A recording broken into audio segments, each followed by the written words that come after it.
Okay, so now we're going to work on teaching just some of the basics of leash pressure and yielding to leash pressure. A lot of puppies become very apprehensive and disenchanted with their harnesses and having a leash on because we place it on them and we just start doing a lot of pulling and pressure, and the puppy shuts down when they feel that pressure, or they'll oppose it, which is very natural for a dog to have an opposition reflex. Now, even though we want to try to aim to use a lot of verbal guidance, for example, if he's walking that way, I'll go, Lucien. Yeah, I'm not pulling him, I'm using my voice. Good job. I want to be able to add some pressure on the leash if needed. I hope that last one was in shot. Let's try it. Lucien. Yes. Good job. Oh, it's on the ground. Right there. Right there. Right there.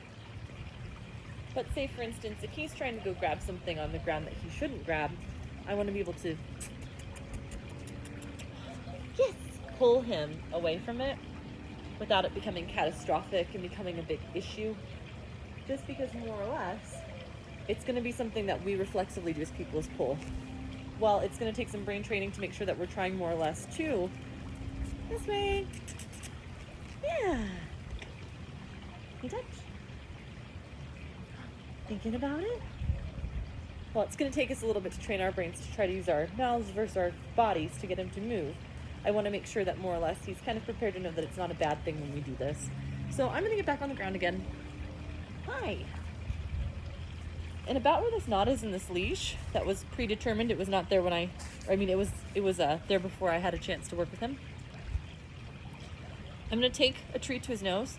I'm just going to pull and walk him. Yes, letting go of the treat when I feed him.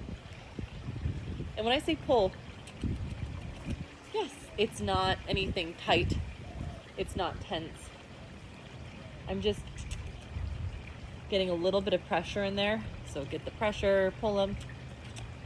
Yes, and feeding him while he's feeling the sensation of that pressure as well as the release.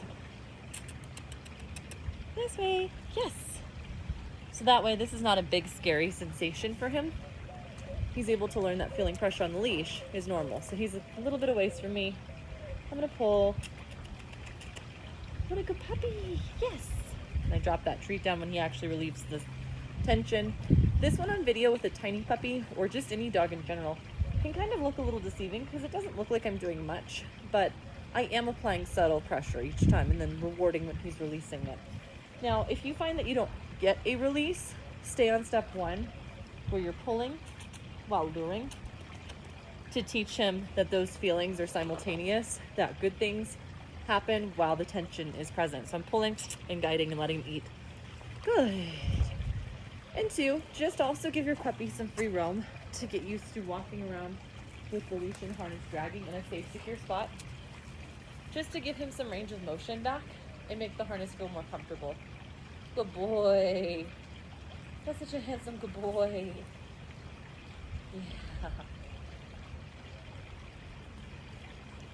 Okay, let's walk. Let's walk, let's walk.